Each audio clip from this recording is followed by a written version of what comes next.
Hello दोस्तों, मेरा नाम अमित है।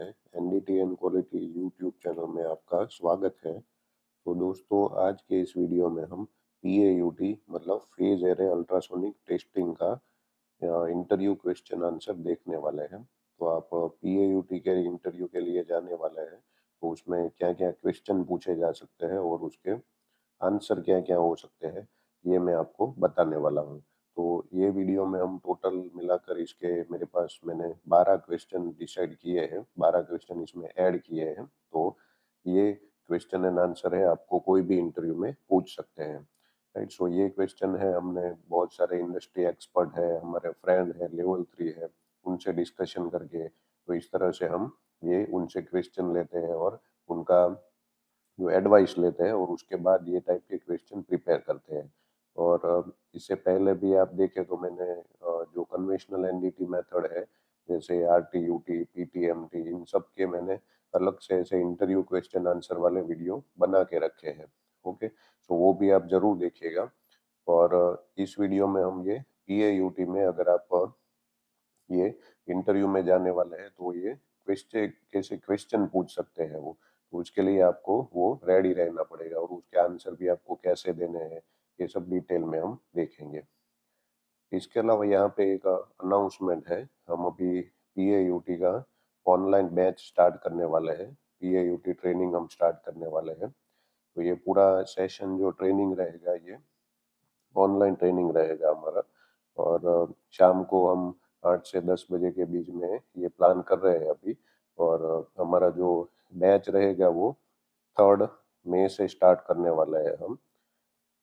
राइट, 3 मई 2024। तो आप में से जो लोग एनरोलमेंट करना चाहते हैं वो हमसे डायरेक्टली कांटेक्ट कर सकते हैं। ये पूरा ट्रेनिंग है, ऑनलाइन रहेगा। और इसमें फीस वगैरह जो है, इसका डिटेल आपको जानना है तो आप मुझे कांटेक्ट कर सकते हैं।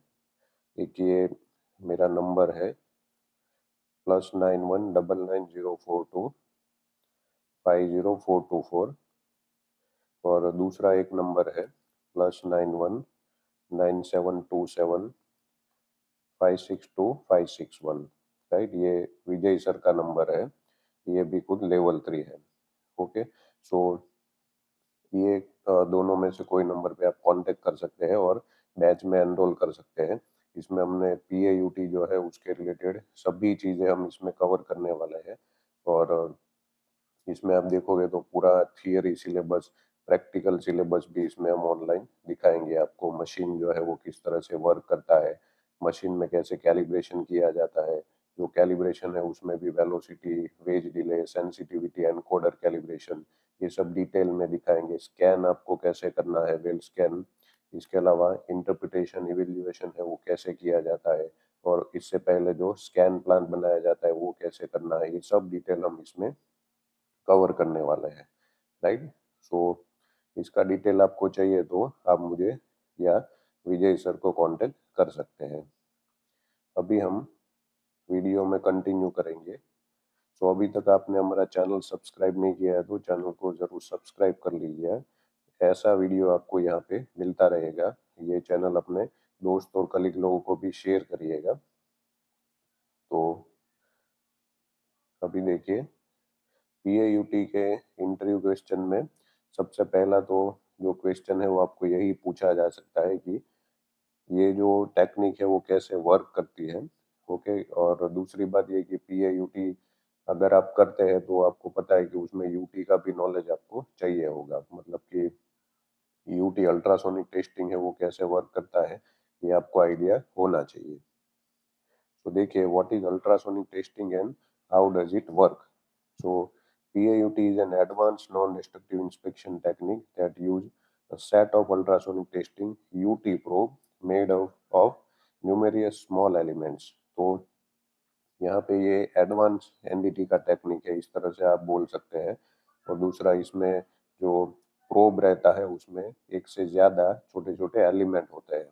राइट, सो ये सब एलिमेंट जो है मिलके हमारा प्रोब बनता है। तो इसमें जो प्रोब रहेगा उसमें जनरली आप कन्वेंशनल यूटी में देखो ना, तो उसमें एक ही क्रिस्टल होता है, जबकि इसमें एक से ज्यादा क्रिस्टल, जिसको हम एलिमेंट बोलते हैं। ओके, पीएयूटी में एक से ज्यादा क्रिस्टल रहेंगे। तो ये जनरली आप देखोगे तो 8 क्रिस्टल है या 16 है, 64 है, राइट, 32 है, इस तरह से आपको अलग अलग एलिमेंट मिलेंगे। ओके, सो इस तरह से ये डिफरेंस है यूटी और पीआईयूटी में, right. So what is ultrasonic testing, ये लिखा है मैंने actually, what is phase array ultrasonic testing ऐसे होना चाहिए। Okay, when these elements are excited using different time delays, the beams can be steered at different angle, focus at certain depth। Okay, so यहाँ पे अलग अलग element जो है ये, उसको आप अलग अलग टाइम डिले देते हो, ये खास नोट डाउन करिएगा, राइट। ये आपको पता होना चाहिए कि एलिमेंट जो है अलग अलग उसको हम टाइम डिले देते हैं। जैसे मान लीजिए कि अपना 8 एलिमेंट है, राइट। सो सबको अलग अलग टाइम डिले दिया जाता है, राइट। जैसे जैसे ये एलिमेंट है, इसको सबसे ज्यादा टाइम डिले देते हैं, इसको इससे कम देते हैं, इसको इससे कम देते हैं, इसको सबसे कम टाइम डिले देते हैं। तो टाइम डिले सबसे कम है तो यहाँ से सबसे पहले वेव अपने को मिलेगा, राइट। उसके बाद यहाँ से मिलेगा, उसके बाद यहाँ से मिलेगा, यहाँ से इस तरह से, तो बीम है आपको इस तरह से मिलेगा।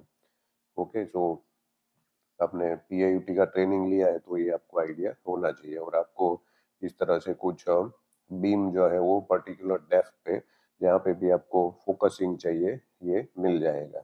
या फिर आपको बीम स्टीयरिंग चाहिए तो भी ये मिल जाएगा दूसरे अलग अलग टाइप के एंगल से, राइट। इसमें एक ही एंगल, जैसे कन्वेंशनल यूटी में कैसे एक ही एंगल होता है 45 या 60 का, इसमें ऐसा नहीं है। आप टाइम डिले देते हैं पीएयूटी में, इसके कारण अलग अलग एंगल आपको मिल सकता है, चाहे वो 40 डिग्री है, 45 डिग्री, 50 डिग्री, 60 डिग्री, जैसे आपने टाइम डिले दिया है वैसे आपको एंगल मिलेगा।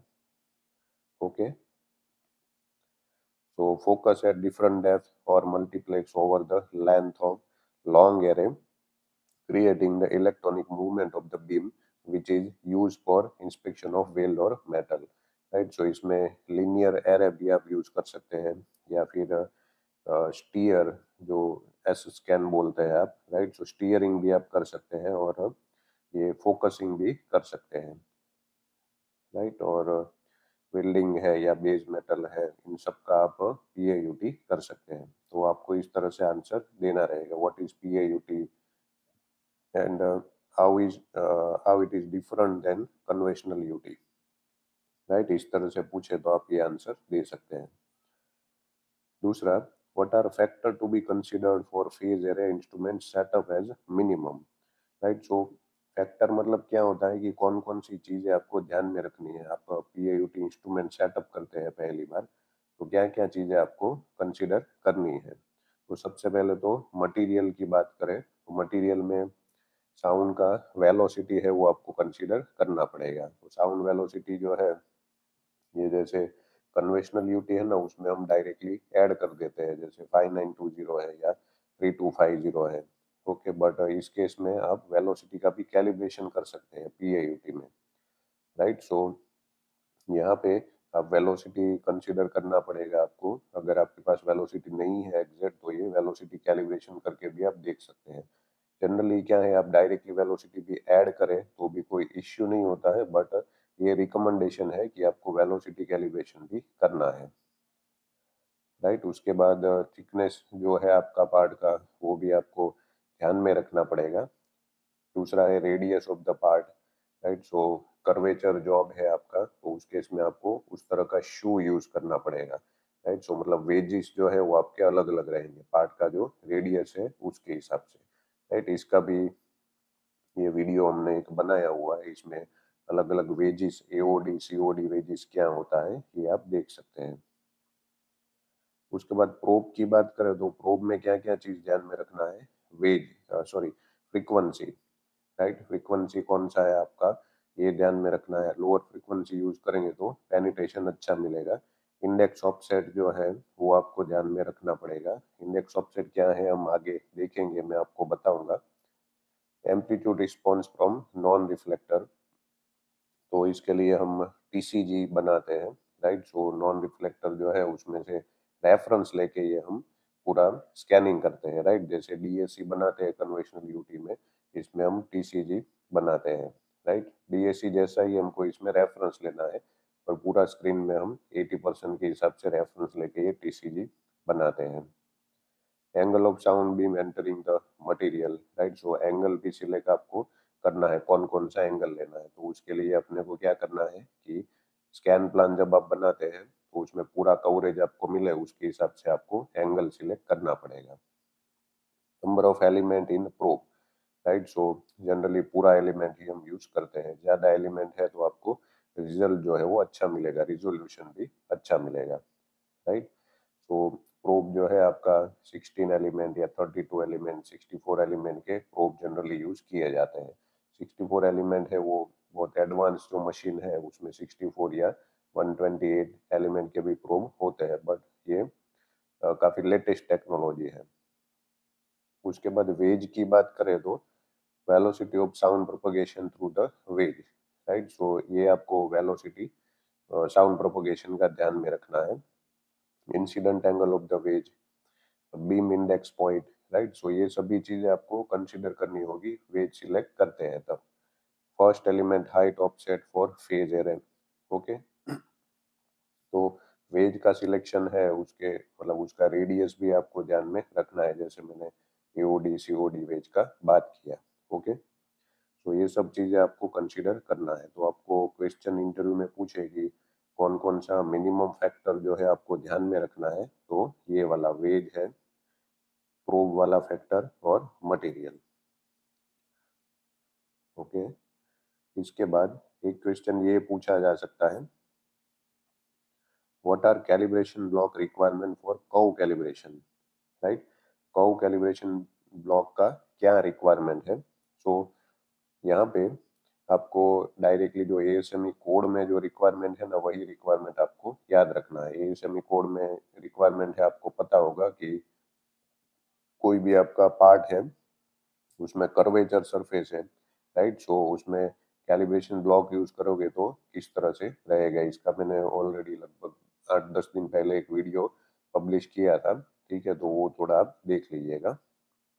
material shall be either same as to be tested or with the same acoustic properties, right. So ये पहले ही याद रखना है कि मटेरियल जो है वो सेम होना चाहिए आपका, राइट। जो आप कैलिब्रेशन ब्लॉक यूज करने वाला है जिसके ऊपर आप टीसीजी ड्रॉ करेंगे, ओके। और सेम अकोस्टिक प्रॉपर्टी होना चाहिए, या सेम अकोस्टिक प्रॉपर्टी या सेम मटेरियल आपको यूज करना है।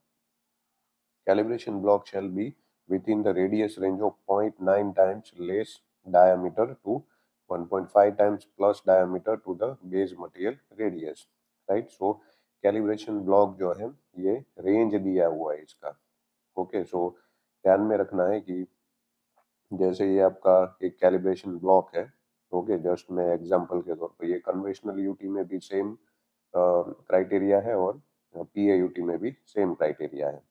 तो मान लीजिए ये आपका कैलिब्रेशन ब्लॉक है, यहाँ पे ओडी का नोच है, यहाँ पे आईडी का नोच है, राइट। सो यहाँ पे ये जो है ना, आप प्रोब ऊपर की साइड ही रखोगे, यहाँ से आप आईडी का नोच पकड़ के पहला पॉइंट लेते हैं डीएससी या टीसीजी का, यहाँ पे प्रोब रख के आप दूसरा पॉइंट लेते हैं, राइट, ओडी का, इस तरह से। तो ये जो प्रोब आप रखते हैं वो ओडी पे रखते हैं, आउटर डायमीटर पे, राइट। सो आउटर डायमीटर भी आपको कंसीडर करना है। तो ये आउटर डायमीटर है, मान लीजिए कि ये 300 mm डायमीटर है, okay. 300 mm, okay. So 300 mm है, उसका आपको इंटू 0.9 करना है, और 300 mm का इंटू 1.5 करना है, राइट। सो आंसर मिलेगा, क्या मिलेगा, 300 इंटू 0.9 आप करोगे तो ये आंसर मिलेगा 270, और ये आंसर मिलेगा 450।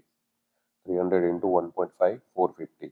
सो ये एक रेंज मिल गया, ये जो है ये रेंज है, राइट। सो ये कैलिब्रेशन ब्लॉक का रेंज है। तो आपका एक्चुअल जॉब जो है जिसका डायमीटर ये दोनों के बीच में है ना, तो ये वाला ब्लॉक आप यूज कर सकते हैं, सिंपल, राइट। आपका एक्चुअल जॉब है, मान लीजिए कि उसका 300 mm डायमीटर है, तो ये ब्लॉक यूज कर सकते हैं। 350 है तो भी ये यूज कर सकते हैं, 400 है तो भी आप यूज कर सकते हैं, पर 500 है, सॉरी, मान लीजिए 470 है, ओके। तो 470 में आप ये यूज नहीं कर पाओगे, क्योंकि हमारा ब्लॉक का रेंज है कितना है, 270 से 450 के बीच में, ओके। तो इस तरह से ये वर्क करेगा, ये आपको ध्यान में रखना है। ये कर्वेचर का रिक्वायरमेंट है। उसके अलावा आपको एक ब्लॉक का थिकनेस का रिक्वायरमेंट क्या है ना, वो भी थोड़ा ध्यान में रखिएगा। जैसे थिकनेस का रिक्वायरमेंट इस तरह से है, thickness of the block material shall be within 25% of the part thickness to be tested, right. So ये भी एक रिक्वायरमेंट है। तो जो भी आपका पार्ट का थिकनेस है उसका ±25% में आपका ब्लॉक का थिकनेस होना चाहिए, सिंपल, राइट। जैसे ये आपका जॉब है जिसका आपको वेल्डिंग ले लेते हैं, राइट। जैसे ये आपका वेल्डिंग है, इसका बेस मटेरियल का थिकनेस जो है, राइट, ये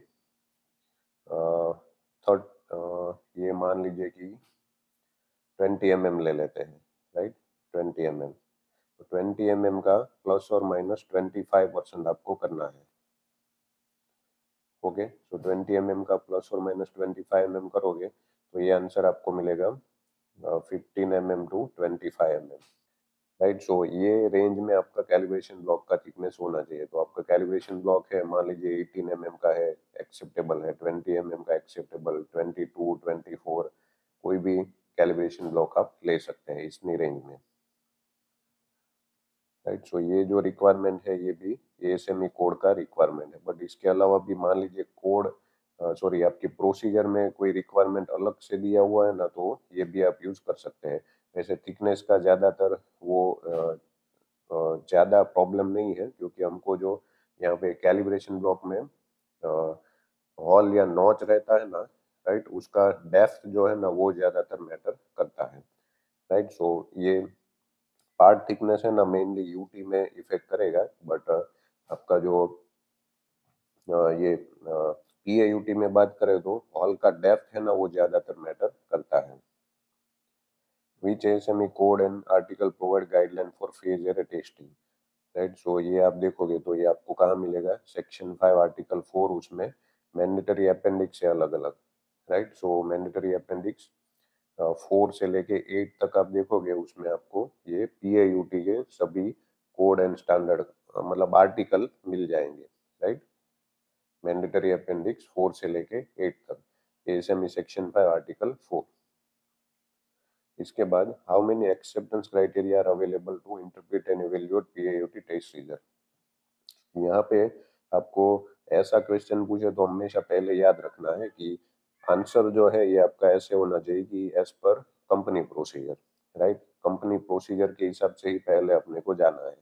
उसके बाद जो है ये क्राइटेरिया अपने को लेना है। जनरली क्या है, कंपनी प्रोसीजर उन्होंने कोई कोड या स्टैंडर्ड से ही कॉपी किया होता है क्राइटेरिया, बट कुछ अलग है क्राइटेरिया तो वो प्रोसीजर में आपको मिलेगा, राइट। सो दो एक्सेप्टेंस क्राइटेरिया जनरली अवेलेबल होते हैं, एक वर्कमैनशिप बेस्ड क्राइटेरिया जिसको बोलते हैं, जो आपको मैंडेटरी अपेंडिक्स 7 में मिलेगा, राइट। और दूसरा फ्रैक्चर बेस्ड एक्सेप्टेंस क्राइटेरिया है जो आपको मैंडेटरी अपेंडिक्स 8 में मिलेगा। ओके, सो ये आपको ध्यान में रखना है, ये दोनों क्राइटेरिया आपको मिल जाएगा। तो ये वर्कमैनशिप बेस्ड क्या होता है और फ्रैक्चर बेस्ड क्राइटेरिया क्या होता है ना, इसका अलग से मैं एक वीडियो बनाऊंगा। अगर आपको इसमें ये टॉपिक में जानने में इंटरेस्ट है तो मुझे कमेंट बॉक्स में लिखिएगा। तो ये दोनों का डिफरेंस क्या है, ये कब कब यूज करना है, राइट, कौन कौन से फील्ड में ये यूज होता है, ये हम देखेंगे वो वीडियो में। अगर आपको इसमें भी वीडियो चाहिए तो मुझे कमेंट बॉक्स में जरूर बताइएगा। तो ये दो टाइप के क्राइटेरिया अवेलेबल रहते हैं। उसके बाद यहाँ पे एक क्वेश्चन ये आ सकता है कि एस्पेक्ट रेशियो क्या है, what is the term aspect ratio, where it is use and how to calculate it, right. इस तरह का क्वेश्चन इंटरव्यू में पूछ सकते हैं। तो एस्पेक्ट रेशियो जो है ना वो रेशियो है एक टाइप का, हाइट टू लेंथ रेशियो इसको बोला जाता है, ratio between length and height of indication found by phased array testing, right. So ये length, sorry, height divide by length, इस तरह से ये रेशियो होता है। तो कोड में आप देखोगे B31.3 है, या फिर एएसएमई सेक्शन 8 में, या पावर बॉयलर में भी ये दिया है, मतलब सेक्शन 1 में, तो ये आपको मिल जाएगा। तो इंडिकेशन जो है ना उसका हाइट बाय लेंथ आप इस तरह से करोगे तो एस्पेक्ट रेशियो आपको मिलता है, और एस्पेक्ट रेशियो के बेसिस पे एक्सेप्टेंस क्राइटेरिया डिसाइड होता है, राइट। सो इवेल्युएशन पर्पज के लिए एस्पेक्ट रेशियो यूज किया जाता है। तो PAUT टेक्निक है, इसमें आपको लेंथ तो मिलेगा ही, राइट, वो हाइट भी मिलेगा, उसका इंडिकेशन जो है उसका हाइट भी आपको मिल जाएगा बीच स्कैन में। तो उसके बेसिस पे ये एस्पेक्ट रेशियो जो है वो डिफाइन होता है। तो this ratio is used to categorise an indication in surface and sub surface for evaluation purpose. तो इसके बेसिस पे इंडिकेशन सरफेस पे है या सब सरफेस पे, ये डिसाइड होता है, राइट। सो और इवेल्युएशन आपको करना है, तो ये एक्चुअली पूरा प्रोसेस है। अगर आप PAUT में काम करते हैं तो आपको पता होना चाहिए। हमारा जो ट्रेनिंग सेशन होगा उसमें ये हम कवर करेंगे पूरा। तो B31.3 में जो फ्रैक्चर बेस्ड क्राइटेरिया दिए है उसमें भी ये है, और ASME कोड में भी ये क्राइटेरिया, इसके रिलेटेड क्राइटेरिया दिया हुआ है। इवेल्युएशन पर्पज के लिए ये क्राइटेरिया यूज किए जाते हैं। ओके, सो अगर आप ASME सेक्शन 1 या सेक्शन डिवीजन 1 यूज करते हैं, ASME के कोड यूज करते हैं, मतलब डिवीजन 2 में है, तो A/L इस तरह से ये देते हैं, राइट। ए मतलब हाइट आपको कंसीडर करना है, A/L इस तरह से डेनोट करते हैं। B31 देखोगे आप तो उसमें H/L लिखते हैं। ओके, उसके बाद एक क्वेश्चन ये है, what is TCG, what is the use of this in ultrasonic test, how to draw it, किस तरह से ये ड्रॉ किया जाता है। तो TCG का फुल फॉर्म है ये टाइम करेक्टेड गेन, इस तरह से होता है। This method account for material attenuation effect and beam spreading by compensating gain level with respect to various depth।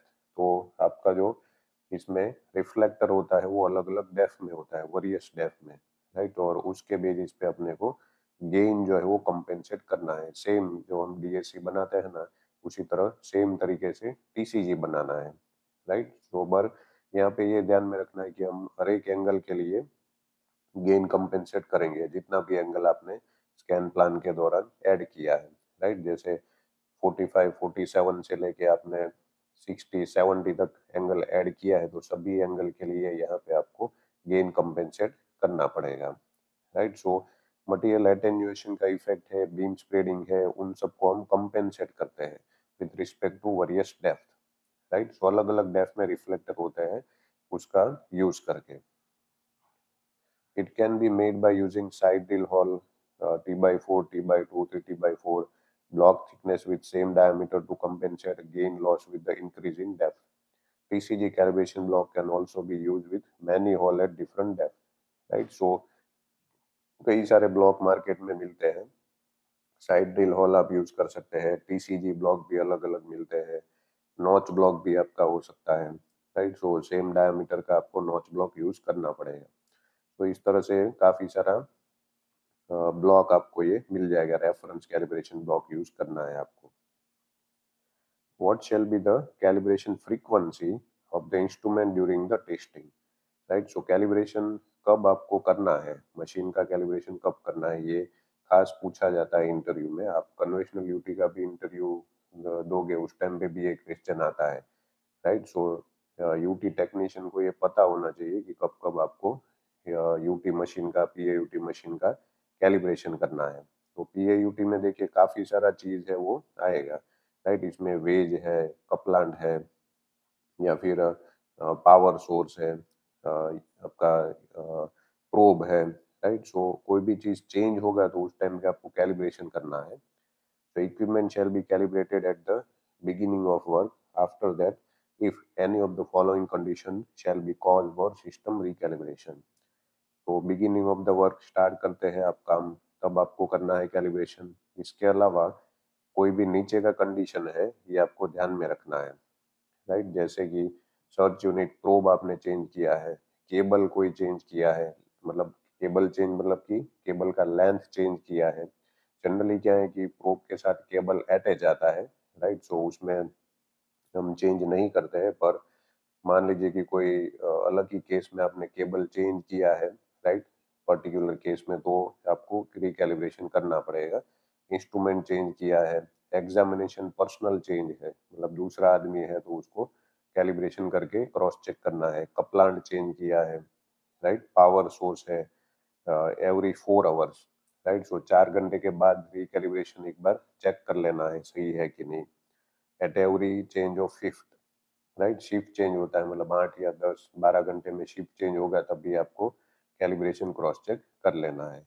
Right. So ये सब चीज़ आपको ध्यान में रखना है। फाइनली क्या है कि कैलिब्रेशन चीज़ ऐसा है जो कंपनी की प्रोसीजर के ऊपर डिपेंड करता है, बट ये जनरल रिक्वायरमेंट है। इतना चीज़ होगा तो आपको मशीन का रिकैलिब्रेशन करना होता है। What is the temperature requirement for PAUT? सो ये रिक्वायरमेंट है, ये सेम है जो कन्वेंशनल यूटी में है वो। सो ASME कोड सेक्शन 5 आर्टिकल 4 आपको देखना है इसके लिए। Temperature difference between calibration block and examination surface shall be within 14 degrees centigrade. Surface temperature of the component to be examined shall be taken during each examination.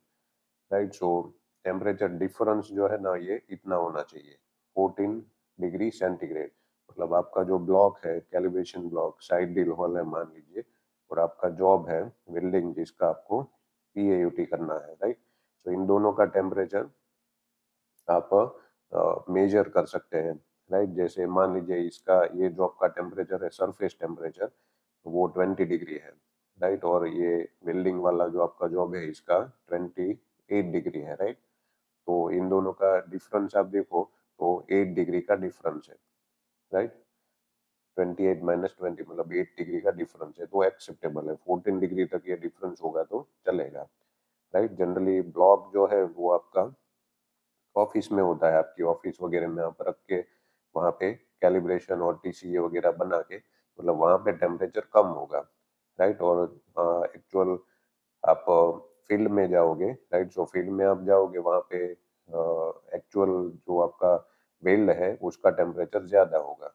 Right. सो मतलब ये general इस तरह से होता है। तो इन दोनों का डिफरेंस जो है ना 14 डिग्री तक होगा तो एक्सेप्टेबल है, कोई प्रॉब्लम नहीं है। उसके बाद what should be minimum distance covered for encoder calibration. तो एनकोडर कैलिब्रेशन ये बहुत इंपॉर्टेंट पार्ट है PAUT इंस्पेक्शन में। तो ये आपको पता होना चाहिए, 500 mm जो है ये मिनिमम डिस्टेंस आपको कवर करना है जब आप एनकोडर कैलिब्रेशन करते हैं। राइट। मतलब हाफ अ मीटर। और ये ASTM E2700 इसमें दिया है। ये ASTM E2700 बहुत इंपॉर्टेंट डॉक्यूमेंट है। अगर आप PAUT में काम करते हैं एज ए लेवल 2, तो आपको ये एक बार जरूर रिफर करना चाहिए। इसमें सभी चीजें हैं वो बहुत डिटेल में दिया हुआ है। स्कैन प्लान से लेके पूरा स्कैनिंग है, कैलिब्रेशन है, बहुत सारी चीजें इसमें आपको मिल जाएगी। राइट। सो ये ध्यान में रखना है, मिनिमम डिस्टेंस जो कवर करना है वो कितना है, 500 mm। उसके बाद what is index offset and scan offset. Right. So index offset है, किसको बोलते हैं, distance from the weld centre line to wedge front face. Right. तो जैसे इंडेक्स ऑफसेट आप प्रैक्टिकली आपने PAUT किया है तो पता होगा। जैसे ये आपका वेल्ड है, राइट, यहाँ पे बीच में आपका वेल्डिंग है यहाँ पे। ओके। सो एक सेंटर लाइन आप ड्रॉ करते हैं इस तरह से, वेल्ड के सेंटर में से। ओके। और ये आपका मान लीजिए यहाँ पे प्रोब है। राइट। सो यहाँ पे आपको प्रोब इधर लगाना है मान लीजिए। राइट। सो आपको एक लाइन पहले ड्रॉ करना पड़ेगा इससे पहले। तो ये जो लाइन है, ये डिस्टेंस जो है एक्चुअली प्रोब का फ्रंट फेस से लेके ये व्हील का सेंटर लाइन, तो इसको इंडेक्स ऑफसेट बोला जाता है। जब आप स्कैन प्लान बनाते हैं वो टाइम पे ये आपको मिलता है। तो इसके लिए है ना, यहाँ पे आप एक लाइन पहले ही ऑलरेडी ड्रॉ कर लेते हैं स्कैनिंग से पहले, यहाँ पे और राइट साइड में। राइट।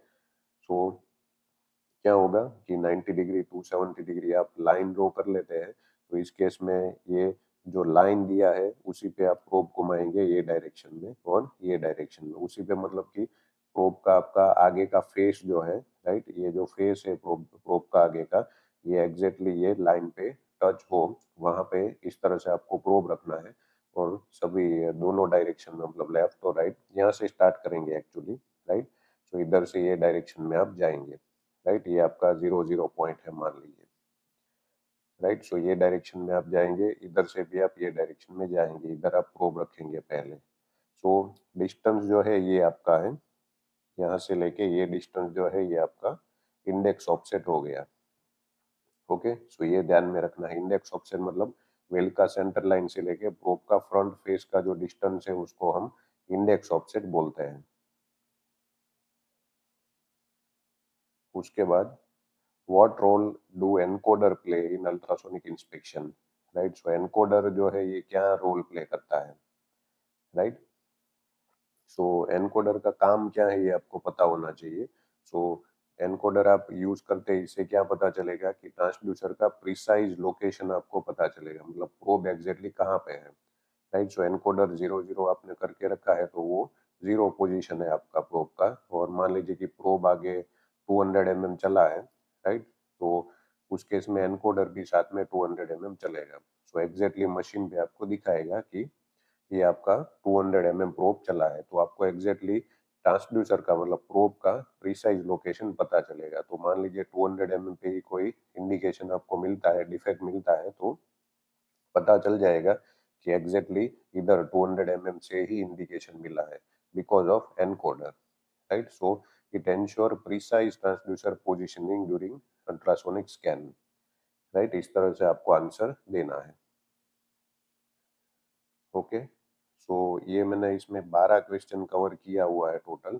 ये बहुत ही इंपॉर्टेंट क्वेश्चन है, अगर आप पीआईयूटी के इंटरव्यू में जा रहे हैं ना तो ये आपके लिए बहुत हेल्पफुल होंगे। इसके अलावा जो पीआईयूटी ट्रेनिंग का मैंने बात किया वो 3 मई से हम स्टार्ट कर रहे हैं, और इसका फीस जो है वो भी काफ़ी हमने नॉमिनल रखा है, मार्केट रेट से लगभग आधा से भी आधा फीस हमने रखा है, राइट। सो इसमें आप एनरोल कर सकते हैं। पीआईयूटी का पूरा ट्रेनिंग है इसमें हम कवर करने वाले हैं। सो आशा करता हूँ आपको ये वीडियो समझ में आया होगा। इसके अलावा भी आपको अपने मान लीजिए कोई इंटरव्यू दिया है ऑलरेडी और आपको कोई क्वेश्चन उसमें पूछा गया है तो वो आप ज़रूर कमेंट बॉक्स में लिखिएगा। ये इंटरव्यू में भी कोई आपको डाउट है तो आप मुझे पूछ सकते हैं कमेंट बॉक्स में। Okay, thank you.